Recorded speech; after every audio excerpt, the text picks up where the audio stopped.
Good morning प्यारे विद्यार्थियों, online class में आपका स्वागत है। हाँ तो प्यारे विद्यार्थियों, हम बात करते हैं आपका जो तीसरा पार्ट है भारत नेपाल संबंध। पार्ट थर्ड भारत नेपाल संबंधों के बारे में हम चर्चा करेंगे। तो देखिए, आज जिस क्षेत्र को हम दक्षिणी एशिया कहते हैं उसकी ऐतिहासिक पहचान हिंदुस्तान से ही है और भारत, पाकिस्तान और बांग्लादेश ये 1947 में एक अविभाजित राज्य रहे थे, जिसकी आज़ादी के लिए एक संयुक्त लड़ाई लड़ी गई थी। श्रीलंका, ब्रह्मा भी ब्रिटिश साम्राज्य की प्रशासनिक व्यवस्था में भारतीय उपमहाद्वीप के साथ घनिष्ठ रूप से जुड़े हुए हैं। न केवल इन दोनों देशों में बड़ी संख्या में भारतीय अप्रवासी निवास करते हैं, वहाँ के आर्थिक सांस्कृतिक जीवन में असरदार भूमिका भी निभाते हैं। और यह भी सच है कि ब्रह्मा हो या श्रीलंका, इनको कोई भी भारतीय विदेशी नहीं समझता है। नेपाल को भी इन्हीं उदाहरणों से भिन्न वो नहीं कहा जा सकता है। नेपाल हिमालयी पहाड़ियों में बसा हुआ एक छोटा सा देश है और भारत और चीन के मध्य एक बफर स्टेट के रूप में वो काम करता है, क्योंकि नेपाल ही वो देश है जिससे कि भारत और चीन की सीमा का एक बफर स्टेट कह सकते हैं। इसके साथ साथ यह विश्व का एकमात्र हिंदू राज्य भी है और वर्तमान में यहाँ पर जनतांत्रिक धर्मनिरपेक्ष शासन प्रणाली है। आधुनिक नेपाल के निर्माता कहते हैं कि पृथ्वी नारायण शाह, जो 1723 से 74 के नेपाल के लिए कहा था कि यह देश दो चट्टानों के बीच खिले हुए फूल के समान। अब दो चट्टानें कौन से बताओ? एक और भारत और दूसरी और चाइना, और इनके बीच में एक खिले हुए फूल के समान है, जो दोनों के बीच में एक संतुलन वो बनाया रहता है। इसके साथ अगर हम बात करें तो हमारे संबंध दक्षिणी सागरों के सम्राट भारत से भी संबंध मधुर होने चाहिए, लेकिन अपने दोनों पड़ोसियों से वह भारत को खतरे का अधिक बड़ा स्रोत, यानी चाइना के बजाय भारत को नेपाल खतरे का सबसे बड़ा स्रोत वो मानता है।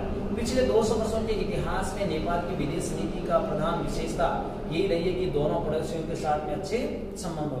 यानी अगर हम पिछले 200 वर्षों की इनकी देखें तो निश्चित रूप से भारत और नेपाल, भारत और चाइना के बीच में वो अपने मधुर संबंध बनाना चाहता है। अगर हम बात करें भारत और नेपाल की सीमा का जुड़ाव, तो निश्चित रूप से देखिए, भारत नेपाल सीमा जुड़ाव,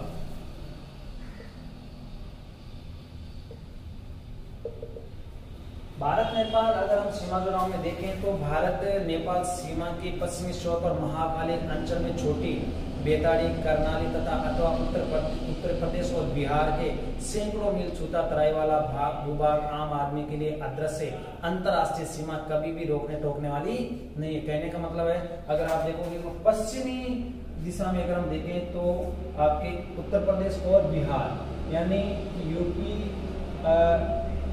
बिहार से सीधा सीधी नेपाल की सीमा लगती है, अंतरराष्ट्रीय सीमा, लेकिन कोई भी व्यक्ति आ जा सकता है बिना किसी रोक टोक के, किसी प्रकार की बाधा के नेपाल, या नेपाली लोग भारत और भारतीय लोग नेपाल में आ जा सकते हैं।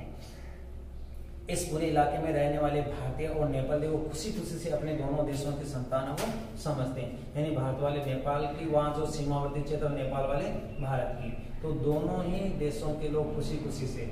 इसके साथ साथ भाषा, धर्म की समानता के कारण उनमें अंतर करना बड़ा ही कठिन है। यानी इनके तो सीमावर्ती क्षेत्र में जहाँ नेपाल की सीमा लगती है, वहाँ के लोगों में धर्म और भाषा के रूप में अंतर करना बहुत ही कठिन है। इसके साथ ये बात भी उल्लेखनीय है कि नेपाल ही एकमात्र ऐसा देश है जहाँ के नागरिक भारतीय सेना में सम्मिलित किए जा सकते हैं। और यह बात उल्लेखनीय है कि आज़ादी के पहले नेपाल औपचारिक रूप से भारत का हिस्सा न रहकर भारत के साथ उसमें घनिष्ठ संबंध एवं आत्मीय संबंध वो बने थे। पाकिस्तान, बांग्लादेश, श्रीलंका की तुलना में कम महत्वपूर्ण नहीं थे। इसलिए ब्रिटिश काल में भारत का रक्षित राज्य था, जो सहर्ष विदेशी संबंधों में और प्रतिरक्षा के क्षेत्र में भारत सरकार का सलाह स्वेच्छा से स्वीकार वो करता था। यानी कि स्वतंत्रता के बाद में विदेशी संबंध और रक्षा संबंधों में हमेशा ही वो भारत का परामर्श वो लेता रहता था। और भारत की बात को निश्चित रूप से वो मानता नहीं था। तो कहने का अर्थ भारत जो सीमा का जुड़ाव है वो भारत और सीमा का जुड़ाव ऐसा है कि वहाँ पर जो भी सीमावर्ती क्षेत्र है वहाँ के नागरिक बिना किसी रोक टोक के, बिना किसी बाधा के एक दूसरे के क्षेत्र में आ जा सकते हैं, हंसी खुशी से आ जा सकते हैं। उनमें किसी प्रकार जैसे धर्म है या भाषा के आधार पर उनमें विभिन्नता करना बहुत ही कठिन हो जाता है। अब हम बात करते हैं नेपाल के साथ कड़वाहट के मुद्दे, है ना। तो भारत नेपाल के कड़वाहट के मुद्दे,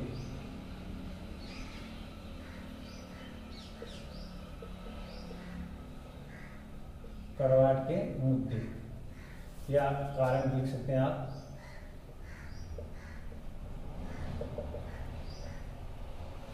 अब देखिए भारत और नेपाल के बीच में कड़वाहट के कौन कौन से ऐसे मुद्दे हैं, कारण हैं। तो विडंबना है कि पाकिस्तान से इतर जो भी अन्य पड़ोसी देश हमारे मित्र हुआ करते थे वो भी क्रमशः हमसे दूर होते चले गए। जैसे पाकिस्तान के साथ में हमारे शत्रुतापूर्ण रवैया, वैसे धीरे धीरे धीरे धीरे सभी जो मित्र थे वो एक एक करके उनमें भी कड़वाहट के मुद्दे वो बन गए। नेपाल के साथ हमारे जितने घनिष्ठ आत्मीयता व सांस्कृतिक संबंध शायद वो किसी भी दूसरे देश के साथ में नहीं हो सकते। और नेपाली नागरिक भारतीय सेना तक में देखो भर्ती हो सकते हैं। केवल नेपाली एकमात्र ऐसा देश है जिनके नागरिक भारतीय सेना में वो सम्मिलित हो सकते हैं।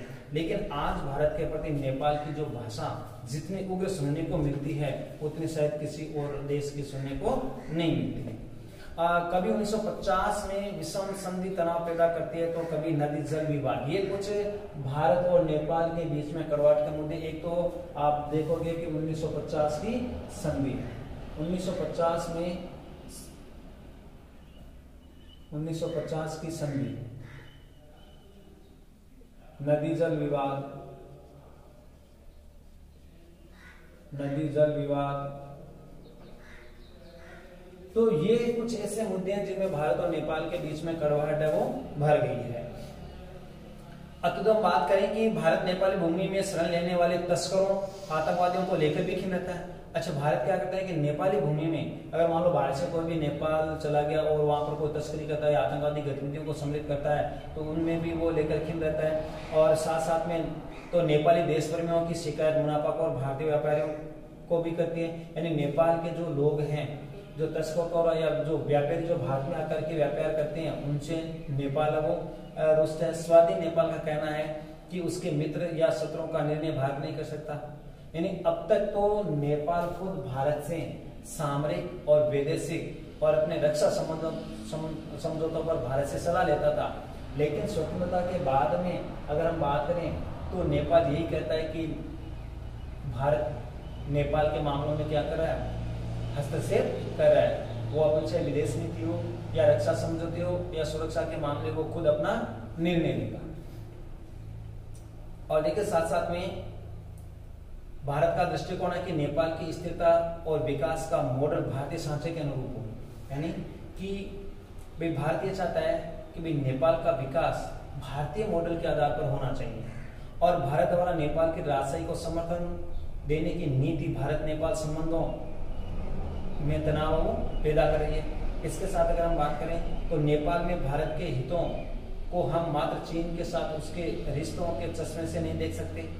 नेपाली समाज भारत में कम विविधता वाला नहीं है, क्योंकि नेपाली समाज में भी बहुत सारी विविधताएं, जैसे हमारे यहाँ पर विविधता देखने को मिलती है, वहाँ पर भी उतनी ही विविधताएं देखने को मिलती है। वहाँ पर भी आर्थिक विकास का असंतुलन बहुत विकट है।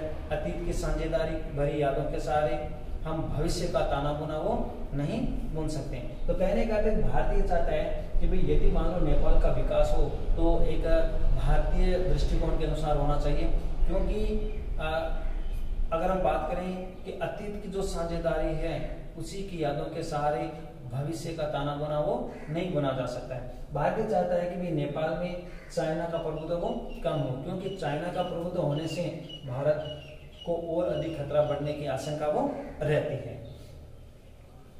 तो हम बात करते हैं 1950 की जो संधि हुई थी, उस संधि को लेकर के भारत और नेपाल के बीच में कई कड़वाहट के मुद्दे वो आ गए थे। वो कौन कौन से देखो, 1947 में नेपाल के प्रधानमंत्री की मांग पर भारत सरकार ने एक वरिष्ठ भारतीय राजनयिकों को नेपाल भेजा था।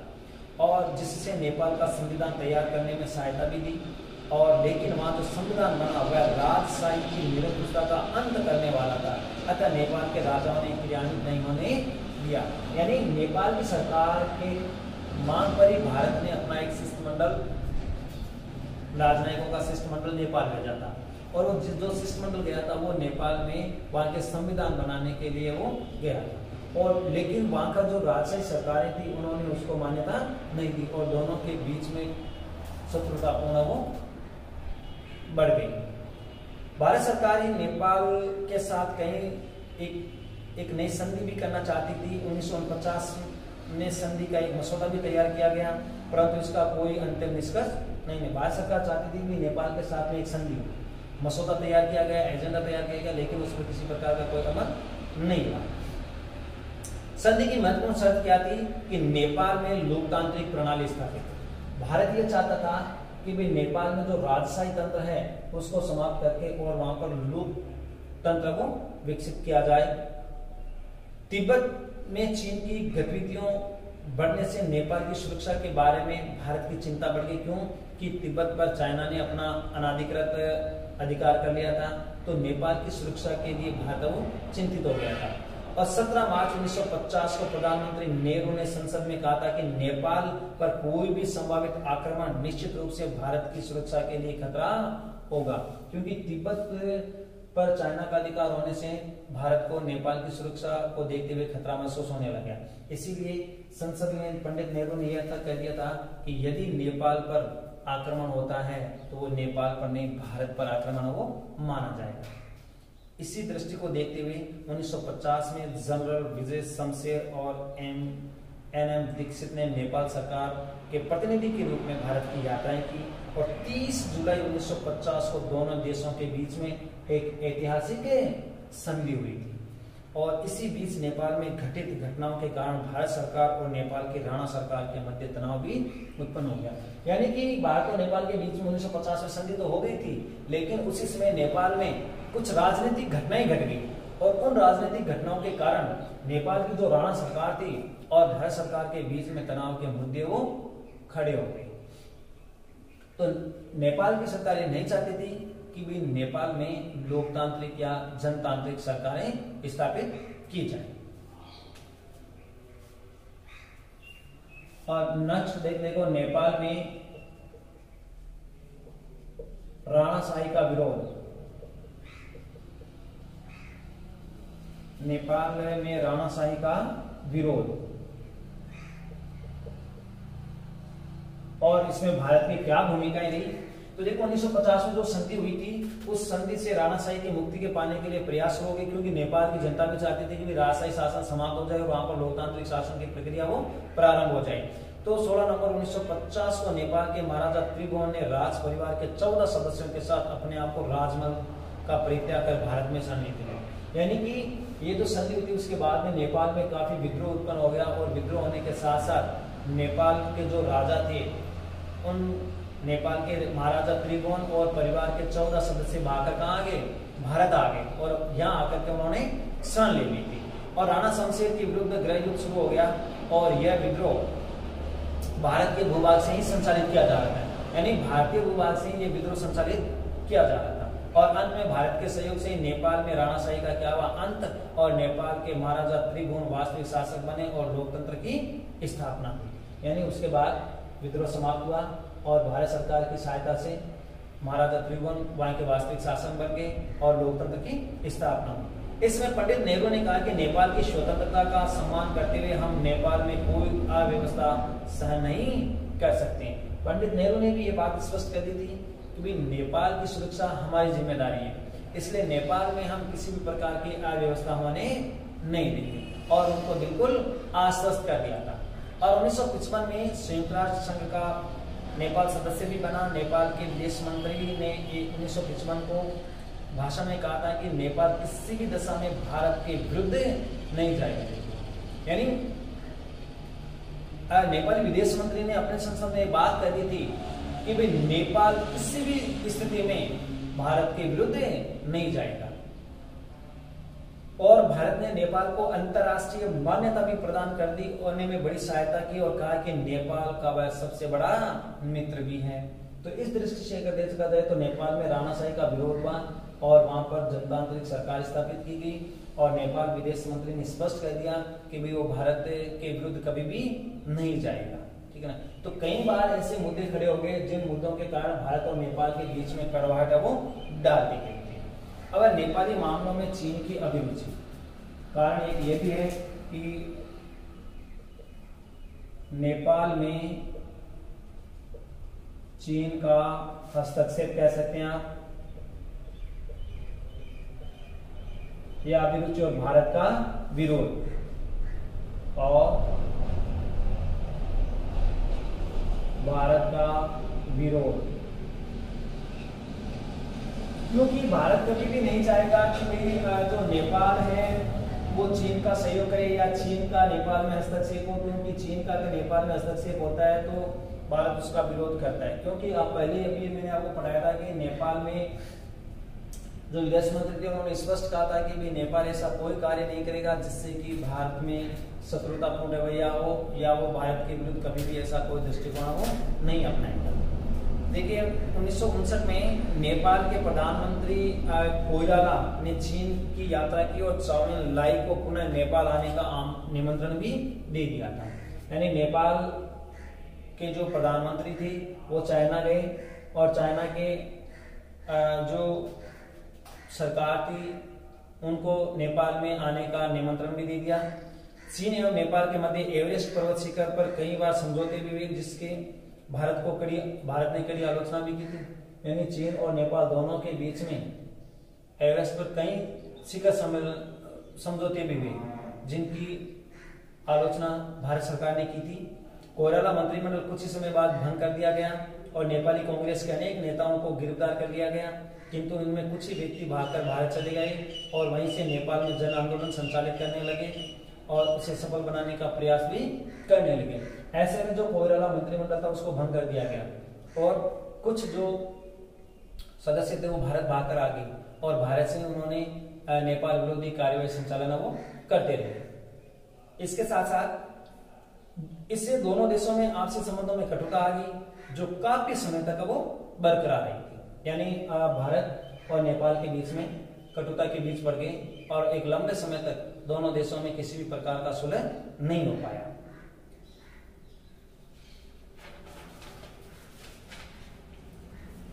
ये कुछ कड़वाहट के मुद्दे थे भारत और नेपाल के बीच में, जैसे 1950 की संधि है, नदी जल विवाद है, नेपाल में राणाशाही का विरोध है और नेपाल में चीन का हस्तक्षेप और भारत का विरोध। तो इन मुद्दों के आधार पर हम देख सकते हैं कि नेपाल और भारत के बीच में कई कड़वाहट के मुद्दे हैं, लेकिन इन मुद्दों को फिर से सुधारने के लिए भारत सरकार ने और नेपाल की सरकार ने कई प्रयास भी किए थे और इनके चलते 1950 में जो द्विपक्षीय संधि थी उसको भी समाप्त वो कर दिया गया।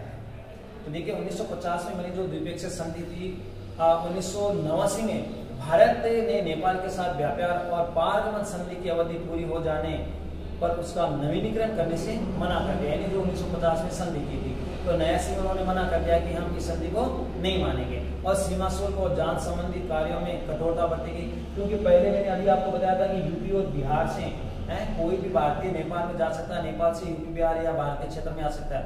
अब नेपाल की सरकार ने क्या किया कि अपने इन अंतर्राष्ट्रीय जो संबंधों पर वो कठोरता बरतनी शुरू कर दी। अब कोई भी भारतीय सीधा नेपाल नहीं जा सकता था, उन पर सामान पर टैक्स बढ़ा दिया गया या नेपाल से कोई भी नेपाली भारत में नहीं आ सकता था, क्योंकि ऐसा करने से सीमा पार से उन्होंने टैक्स वो बढ़ा दिया या कस्टम जो लगान था वो बढ़ा दिया था। इसके साथ साथ अगर हम बात करें तो सीमा शुल्क और जांच संबंधी कार्यों में कठोरता बढ़ती गई और इस संधि के समाप्त होने के बाद दोनों देशों के बीच देखो छोटे छोटे मतभेद वो शुरू हो गए। तो भारत चाहता था कि भी नेपाल सरकार सन 1950 की शांति और मैत्री संधि की पाबंदियों का सम्मान करें और द्विपक्षीय रिश्तों का ताना बाना फिर से वो तैयार करें। लेकिन 1950 की वह संधि जिस आधार पर भारत नेपाल संबंधों की नींव रखी गई थी उसका अनुच्छेद 7 ये कहता है कि एक देश के नागरिक दूसरे देश में निवास, जायदाद की मिल्कियत, उद्योग और व्यापार में भागीदारी, घूमने फिरने के सामान अधिकार, पारस्परिक अधिकार पर वो दिए जाएंगे। यानी कि भारत के नागरिक नेपाल में जा सकते हैं और नेपाल के भारत में आ सकते हैं बिना किसी रोक टोक के, बिना किसी बाधा के, बिना किसी प्रतिबंध के। ये 1950 की संधि में था, लेकिन 1989 तक आते आते नेपाल सरकार ने अब उन नियमों में और ज्यादा क्या कर दी, कठोरता कर दी और दोनों देशों के बीच में संबंध और ज्यादा क्या हो गए, कड़वाहट से भर गए। तो इस दृष्टि से अगर हम देखें तो भारत नेपाल के मध्य कुछ ऐसे मतभेद हैं जिनको मैंने आपको पहले ही बता दिया था।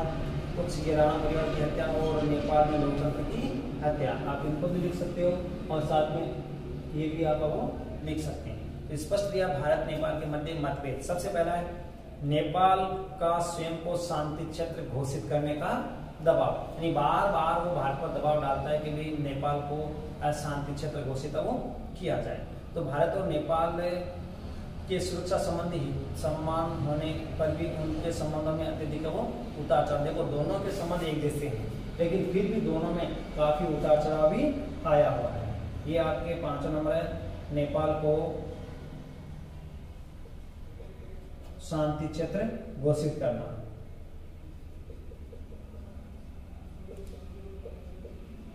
शांति क्षेत्र घोषित करना।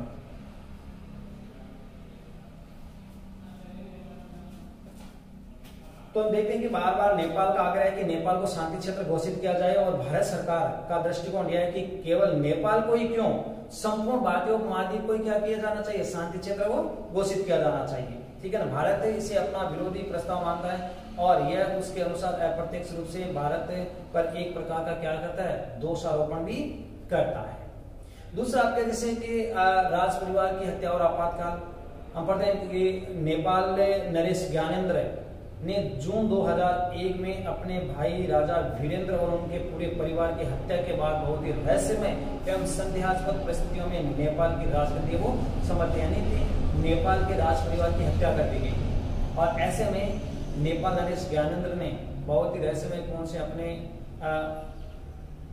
राजगद्दी को संभाला और नेपाल बनने के बाद से ज्ञानेन्द्र ने संसदीय लोकतंत्र को नुकसान पहुंचाने, संसद भंग करने, अपनी मर्जी से प्रधानमंत्री को बर्खास्त करने और उनकी नियुक्ति करने का कार्य वो किया था। तो इन सब कार्यों से नेपाल में माओवादियों द्वारा खूनी गृह युद्ध जारी हो गया और 2005 को नरेश ने नेपाल में आपातकाल लागू कर दिया और लोकतंत्र का विध्वंस करते हुए पूर्ण राजशाही स्थापित वो कर दी थी। पहले क्या है कि नेपाल में जो लोकतंत्र स्थापित किया गया था राजा ज्ञानेन्द्र ने उसी लोकतंत्र का गला घोंट करके और खुद नेपाल के महाराज बन गए और नेपाल में उन्होंने अपनी मनमानी इच्छाएं वो लागू कर दी थी, जिसके चलते नेपाल और भारत दोनों के रिश्तों में कड़वाहट वो आ गई थी। ऐसा आपके नेपाल में लोकतंत्र की हत्या।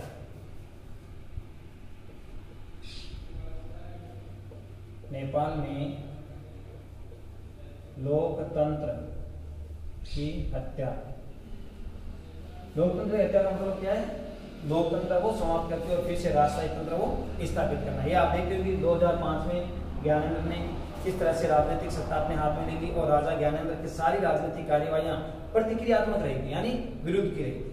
और सत्ता के अधिग्रहण से जहां माओवादियों आंदोलन को मजबूत किया, वही राजनीतिक दमन व उत्पीड़न की नीति से राजा एवं अन्य राजनीतिक दावों के मध्य गहरी खाई भी पैदा कर दी थी। यानी कि राजशाही तंत्र के साथ साथ उन्होंने माओवादी गतिविधियों को बढ़ाने में सहयोग दिया था और माओवादी गतिविधियां बढ़ने के कारण वहां राजनीतिक दमन और उत्पीड़न का माहौल वो बन गया था।